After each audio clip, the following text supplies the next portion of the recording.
What is up, everybody? It's your boy Doody back again with another video, and this time we're taking a look at our boy DSP's daily rap video. After a day of, well, returning, I guess. He came back from his day off, and what did we have yesterday? Arc Raiders and RimWorld. Well, there wasn't much going on yesterday. It was pretty dull in the Vortex. Of course, the Argentinian supporters, aka Detractors, were out in full force slamming our boy Phil on the daily rap. Excuse me, not the daily rap, on the podcast. And then Arc Raiders was pretty funny. Apparently the trolls were on full force hunting Phil, that's right, and taking him down in the game. I think he got stream sniped like about 4 or 5 times, which was pretty funny. It's always funny. And then RimWorld last night was super boring. Didn't even bother watching it because he makes everything extra boring. So let's see what Phil had to say on the daily rap. That's right. And Disney Princess Phil is back. We're going to make Disney Princess Phil great again in 2026. So let's get into it. Good evening, everyone. DSP here, and welcome to the Daily Wrap for what was Sunday, the 11th of January, 2026. A great return streaming day. Really, it was a great one. I was so happy to come back from my day off and have such great vibes, have some great positivity going on. You know, coming off the really high of what we had on Friday with the awful Code Violet, but everyone loving my coverage of it, and then Street Fighter 6 returning. Today... Okay, well, first of all, he's happy to be back begging, of course. They can't, it's difficult for Phil to take actual day off and interact with people. So I'm guessing, being the fat cat isn't there, he stood there all day, probably ordered DoorDash 3 times, probably played some WWE Champions, and that's pretty much his day. That's pretty much every day off. He may have gone to the dump, who knows? Other than that, it's just... I love he's the worst promoter, I swear. He gets one video that gets like, I don't know what, 5,000 views or something like that, and he makes it seem like, oh my god, I'm back, folks. That's right, everybody loves my videos. Yeah, Phil, what probably happened was that specific game is a new game. You got caught into the algorithm because you're probably a handful of people that were actually playing it on YouTube, and people watched it. My video actually, I think, ended up getting about 15,000 views. So suck it, Phil, suck it. Your clip still can't get any views as close as mine, buddy. Okay. But no, Phil, you're not popular again. Okay. No one likes you. Okay. This doesn't mean people like you now because you got one video that made decent views. Let's just say decent views. All right, let's keep going. It felt great. Let's talk all about it. So first off, this morning, I did a big return podcast. And of course, we talked about the big fun and success that we had on Friday. And then we talked about some game news, including that there's going to be a new Xbox Direct coming up later this month. And we took a first look at this game called Crimson Desert that appears to be a unique single-player RPG, but it looks like it had MMO elements. And it just sounds to me on paper like a game that just might be too good to be true. Like, it sounds like it has so many good, cool things you would want in a game. I have to question how it's possible that this game has all of them. You know what I'm saying? Like, how could you be a jack of all trades? Is it good at any of them? Or is it just going to be like throwing everything and the kitchen sink at you? Give it a look on the podcast today. It was a good segment. In general, I think the podcast was a good one. And it had chill vibes. And everyone was having a great time. And it was a nice, positive atmosphere. You know what I love about that statement? Doesn't Phil call himself the jack of all trades streamer? Where he's not really good at anything, but he's okay. Doesn't he use that descriptor for himself? And I love how he can sit here and say, well, this game is hard to do. It's difficult for me to believe that this game is a jack of all trades, and that doesn't seem possible. That's right, Phil, it doesn't seem possible. Just like it doesn't seem possible that you are a jack of all trades when it comes to streaming, okay?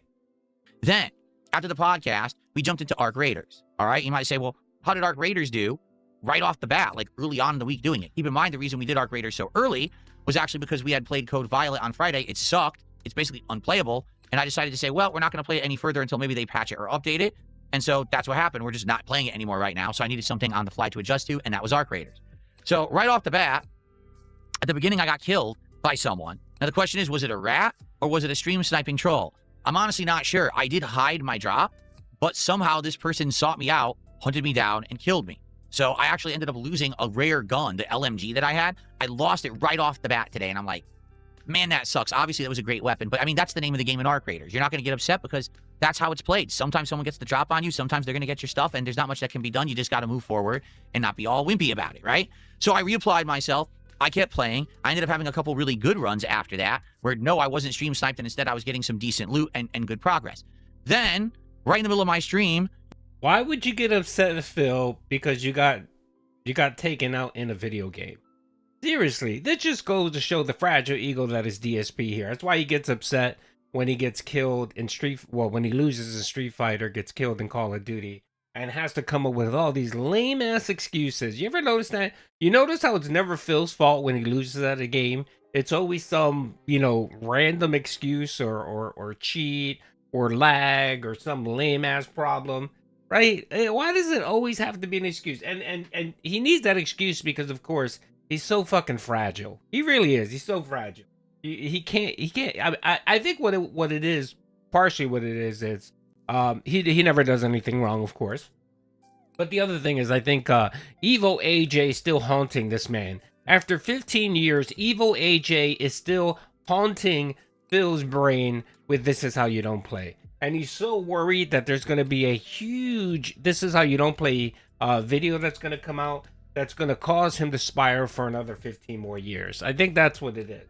And that's why he's super paranoid about how he's perceived with playing games now. You suck, bro. You really do, man. I was watching your Arc Raiders playthrough, and it's so bad, man. You're just terrible. You don't play it right. All you do is just go in there, you hide around like a little rat. You loot, and then you try to exit as quickly as possible. You don't engage anyone. You don't. You finally did play with the one guy, Rebsy or whatever the fuck his name is. I'm not sure what his name is. He's a content creator, and even there, you were just a liability. You did nothing. You did nothing for the guy. All you did is just weigh the guy down, and you offered nothing. You offered literally nothing. But anyway, I digress. Let's keep going. YouTuber Repsian, who had also been on my stream Friday night when I was playing Street Fighter 6, said, "Hey, I actually play a lot of this game. Do you want to, do a co-op?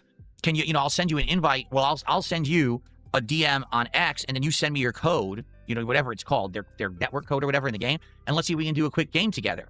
And I said, you know what? That'd be interesting. Certainly, I haven't done any co-op in this game yet. I don't even know what it's like. Let's give it a go. So I did. I sent him the invite. We actually teamed up for a game. It was like 20 minutes, 25 minutes long.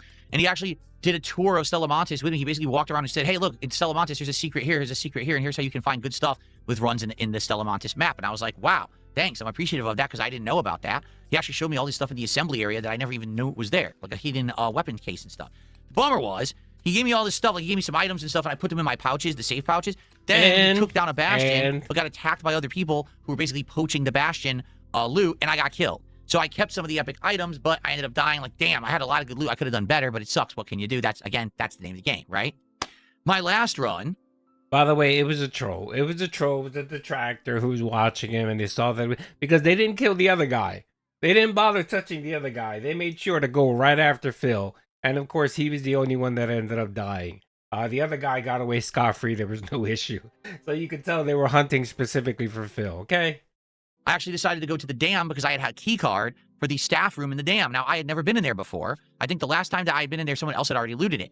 So I went there, I opened the door, and I found my first legendary item, which everyone seems to be telling me is a great item. I don't know what it's called, but I guess it's kind of like the bat hook or the bat claw from Batman, where you can zip up and grab things and pull yourself up. That sounds dope to me. Dope. So maybe we can start implementing this in runs moving forward. It'll make me even more maneuverable or whatever. I'm not sure. We'll have to give it a try because I certainly haven't tried it yet. See what it's like. So anyway, today was an epic stream of Arc Raiders. We had tons of fun. And by the way, attendance, engagement, and support, we're all good. So a great start to the week. A great podcast, great Arc Raiders, my first co-op in Arc Raiders, my first legendary, all great stuff. Everyone enjoyed it. It was a great time. So if you didn't see the Arc Raiders footage yet, check it out. It's some of the best so far, okay? By the way, when Phil says great, he's talking 250 people.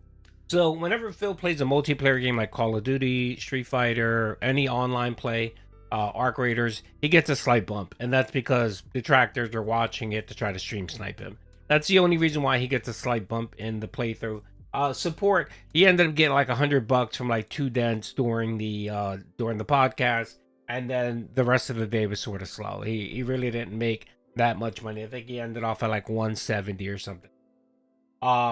So again, Phil, there's a reason why people are watching you, and it's because they want to stream snipe you. Now, this just goes to something I've said a while back ago, where if you really think that this strategy of yours of being dumbing down your content, being boring, not giving detractors, bait or whatever, or not, not playing multiplayer games because you know that their duty's going to make a montage video. I said it when you actually said that on your podcast a few weeks ago. I said that, yeah, that's not going to work, and of course he's going to be back to just raging out and being the normal pig roach he is. And I think he's finally realized that, because he is playing now. I mean, he played Street Fighter Friday because he was desperate, because he needed Jack Raxter to come in and drop support. He played Call of Duty. He played, what else? He's been playing Arc Raiders more. He's playing that twice a week.